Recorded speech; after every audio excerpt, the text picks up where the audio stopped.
Assalamu alaikum wa rahmatullah. He was the first to recite the Quran aloud in public. He lived with the Quran, taught it, interpreted it, and preserved it. He wasn't from the elite of Quraysh.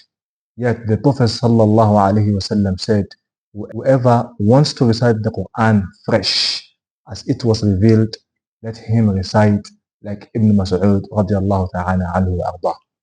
Welcome brothers and sisters to another episode of this series titled Custodians of the Quran. And today's custodians, inshallah, is going to be Abdullah ibn Mas'ud radiallahu anhu.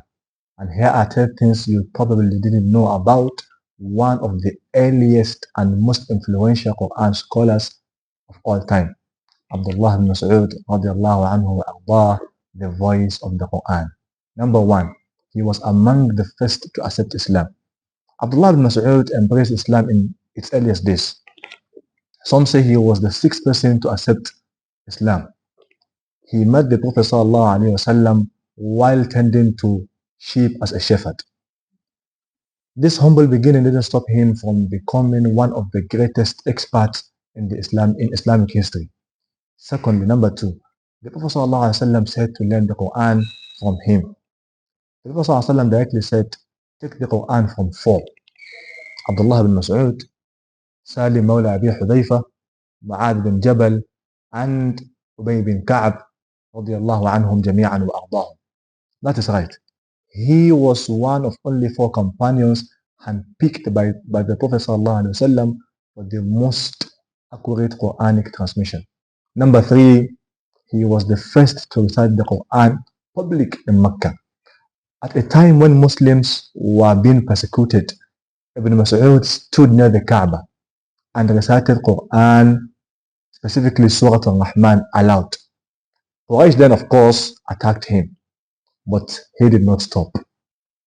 He became the first person to openly recite the Quran in front of enemies of Islam, risking his life in the process. Number 4, his recitation was so pure that the Prophet ﷺ loved to hear it. One day the Prophet ﷺ said to Ibn Mas'ud, recite the Quran to me. Ibn Mas'ud said, should I recite it to you while it was revealed to you? The Prophet responded, I love to hear it from others. As Ibn Mas'ud recited, the Prophet ﷺ wept. His voice, pronunciation, and sincerity touched the messenger's heart. Sallallahu alayhi wasallam wa radiyallahu an Ibn Mas'ud. Number 5, he learned directly from the Prophet ﷺ, verse by verse. Ibn Mas'ud didn't just memorize the Quran.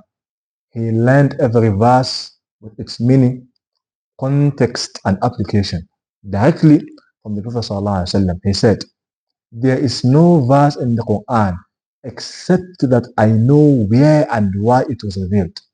This made him not only a reciter, but also a mufassir, one of the earliest mufassirun of the Quran, an early interpreter of the Quran. Number 6, he taught the Quran in Kufa and shaped generations. When Khalifa Umar radiallahu anhu sent Mas'ud to Kufa, he became the chief Quran reciter of Iraq. He established schools of Quran and fiqh there, and his students became the teachers of later generations, including some of the greatest scholars in Islamic history like Ibrahim al-Nakhai radiallahu anhu Mas'ud. His teaching in Kufa led to the formation of what we now call the Kufi schools of Qira'at, أو ما يسمى بالعربية بالكوفيين. This is something that is well known to students of Qira'at. Number 7, his Mushaf, that is the Quran copy, his Quran copy had minor differences, but he always followed the Uthman's Mushaf. Ibn Mas'ud had his own personal Mushaf, which he wrote based on what he learned from the Prophet sallallahu alaihi wasallam. Sometimes omitted Surah Al-Fatiha or the Mu'awwidhatayn, which is Surah Al-Falaq or Surah Al-Nas, not because he denied them, but because they were so well known, he didn't feel the need to include them in his own copy. But when Uthman radiallahu anhu ordered the compilation of the Quran, that was led by Zayd bin Thabit, as we said in the previous episode, which is episode 1, Ibn Mas'ud did not oppose it. Contrary to some weak narrations, in fact, he emphasized unity and preserved the consensus of the Ummah. May Allah be pleased with him. Number 8, he was small in size but mighty in knowledge. He was physically short and thin. In fact, the companions once laughed at the size of his legs when the Prophet ﷺ heard of this. There was an incident whereby the wind blew his garment and the sahabah saw his leg and they just laughed at him. The Prophet ﷺ said, by him in whose hand is my soul, his legs will be heavier on the scale on the day of judgment than Mount Uhud, that is Jabal Uhud. He might have been small in appearance, like we said, but in the weight of knowledge, he was a mountain. Number 9, he rejected innovation in Quranic interpretation and recitation. Ibn Mas'ud was known for his strictness in preserving the purity of the Quranic message. He warned against speculative tafsir and reciting Quran in a way that was not revealed to the Prophet ﷺ or was not recited by the Prophet ﷺ to the Sahabas. He insisted that the Quran be interpreted based on the authentic Sunnah and understanding from the Prophet ﷺ. This approach protected the Quran from corruption by personal opinions in the early centuries until date. Number 10, last but not the least, his influence continues in every Quran class today, and that is a legacy.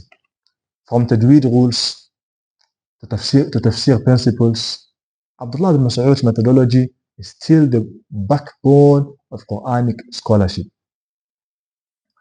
The Warsh and Hafs recitations both include elements transmitted through students in his lineage. Of course, what has been transmitted through students is not only limited to Warsh and Hafs, but some other qira'at or riwayat too. His life work was mostly about teaching, interpreting, and preserving the Quran. This laid the foundation for much of what we take for granted in Quranic studies today. So this is a wake-up call to all of us, Muslims generally, and those who devote themselves to the study and knowledge of Quran, that we have a great task ahead of us, which is preserving and propagating the work done by the likes of Abdullah ibn Mas'ud and other Sahabas and other scholars or predecessors who dedicated their life to Quran. Allah subhanahu wa ta'ala be pleased with them. Now, how do we conclude this episode? Well, Abdullah ibn Mas'ud wasn't from Quraysh elite, but he wasn't a general or a ruler, but his name is written in gold among those who carried the Quran with their hearts, minds, and voices. Abdullah ibn Mas'ud, the man whose recitation made the Prophet cry and whose words still echo in the halls of Quran schools around the world. May Allah be pleased with him and elevate his rank. With this, we've come to the end of this episode.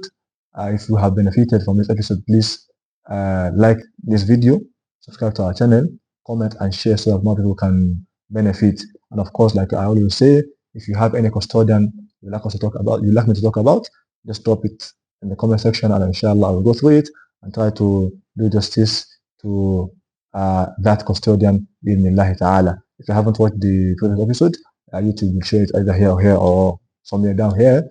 And if you're anticipating next episode, inshallah, do wait tight for it, inshallah. Next episode will also be released. Till then, stay blessed. Don't salimi.